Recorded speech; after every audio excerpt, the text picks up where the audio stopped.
سلمان اشرف، یہ جو کہا جا رہا ہے کہ سٹیک ہولڈرز بیٹھے، سٹیک ہولڈرز بلوچستان کے کون کون ہیں؟ جی بڑی آپ نے کلیئر بات کی ہے. سٹیک ہولڈرز میں عوام کے نمائندے، عوام کے منتخب نمائندے، پہلے یہ دیکھنا پڑے گا کہ وہ منتخب نمائندے کون ہیں. آیا پریزیڈنٹ گورنمنٹ میں بیٹھے ہوئے تمام عوامی منتخب نمائندے ہیں، یا جو اپوزیشن کی سیاست باہر بیٹھ کے کر رہے ہیں، جس میں ڈاکٹر مالک تو اس ٹائم ہمارے پاس ہیں، سردار اختر مینگل کی بات کی جائے، اس کے علاوہ جو دیگر اس میں سٹیک ہولڈرز ہیں مختلف جماعتوں کے، وہ تمام بلوچستان کے ایشو کے حوالے سے اپنی باتیں کریں گے.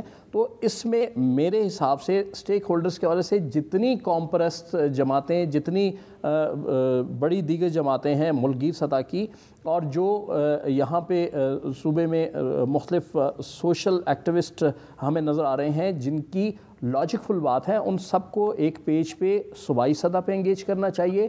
پھر اس میں سب سے مرکزی کردار جو ہے وہ فیڈرل گورنمنٹ کا ہے. ہمیں وفاق سے لے کے صوبے تک جتنی لیڈرشپ بیٹھی ہوئی ہے، سب کو اپنی سوچ کا دائرہ کار وسیع کرنا ہوگا، سوچ کو بدلنا ہوگا، اور اس کے مسئلے کے حل کی جانب جانا ہوگا. یہ نہیں دیکھنا ہوگا کہ جس شخص سے مذاکرات کیے جا رہے ہیں یا جس سے بات کی جا رہی ہے اس کا ماضی کیا تھا، اس کے پاس ماضی میں کچھ نہیں تھا. اگر آج لوگ اس کو سن رہے ہیں، اس کی بات پہ عمل کر رہے ہیں، اس کے پاس ایک سے ہے، تو ہمیں اس کے جو مینڈیٹ دیا گیا ہے عوام کی جانب سے یا سوسائٹی کی جانب سے، ہمیں اس کا احترام کرنا ہے. ہمیں اسے ڈیو پروسیس کے تحت اس کا وہ پروٹوکول دینا ہے جہاں اس مسئلے کے حل کی جانب جائیں. اس میں سیاسی جماعتیں بھی ہیں، اسمبلی کے اندر بھی ہیں، اسمبلی سے باہر بھی لوگ موجود ہیں. اور سب سے پہلے یہ دیکھا جائے کہ بنیاد جو ہے، جو ہر ایک کا جو ہے مطالبہ یہ ہے کہ بلوچستان میں تمام چیزیں سیاسی سوچ کے ساتھ کی جائیں. گورنمنٹ کی جانب سے بڑے بلند و بانگ دعوے بھی اس پر کیے گئے کہ ترقی کی جا رہی ہے، مختلف ایریاز میں ڈیولپمنٹ پروجیکٹ ہیں.